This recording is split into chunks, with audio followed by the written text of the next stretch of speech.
ಅಂದ್ರೆ ಅದು ತನ್ನ ಸ್ವತಃ ಆತ್ಮ ಶಬ್ದ ಇಷ್ಟು ಸುಲಭ ಇದ್ದಾಗೂ ವಾಪರಿಸಿರೋದು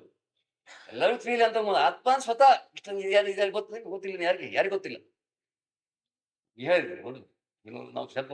ಆತ್ಮವಂಶ ಹೇಳ್ಬೇಕು ನಾವು ಬಹಳ ಅಂದ್ರೆ ತಾನು ತೋರಿಸ್ಬೇಕು ತಂದೆ ಆತ್ಮ ಅಂತ ಇದು ಗೊತ್ತದಲ್ಲ ಹೌದು ಆತ್ಮಪೌರುಷ ಹೇಳ್ತಾನೆ ಆತ್ಮಸ್ಥಿತಿ ಮಾಡ್ಕೊತಾನವ ನೀವು ಅಂತೀಯಲ್ಲ ಆತ್ಮ ಅಂತ ಸಂಸ್ಕೃತ ಹೊರತು ಬರೋಬ್ಬರಿ ಶಬ್ದ ಆಗ್ತದೆ ಆತ್ಮ ಅಂತ ತನ್ನ ಯಥಾರ್ಥವಾದಂಥ ಜ್ಞಾನ ಯಾರು ಯಥಾರ್ಥವಾದಂಥ ಜ್ಞಾನ ಇದೇ ಮುಖ್ಯವಾದ ಆತ್ಮಜ್ಞಾನದಪ್ಪ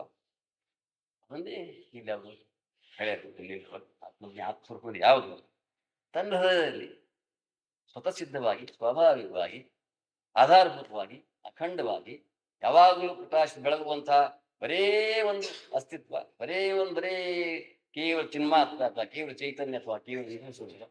ಕೇವಲ ಎಂದಲ್ಲ ಆನಂದ ಅಥವಾ ಸಮಾಧಾನ ಶಾಂತಿ ಅಖಂಡ ಈ ಸ್ವರೂಪದಿಂದ ಎಲ್ಲ ಹೃದಯದಲ್ಲಿ ಬರುವಂತಹ ಆಧಾರವಿದ್ದಂತಹ ಯಾವೊಂದು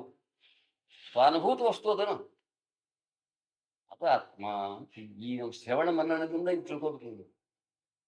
ಈಗ ಪೂರ್ವ ಗ್ರಹಣ ಎಲ್ಲ ಬಿಡಬೇಕು ನಾವು ತಿಳ್ಕೊಂಡು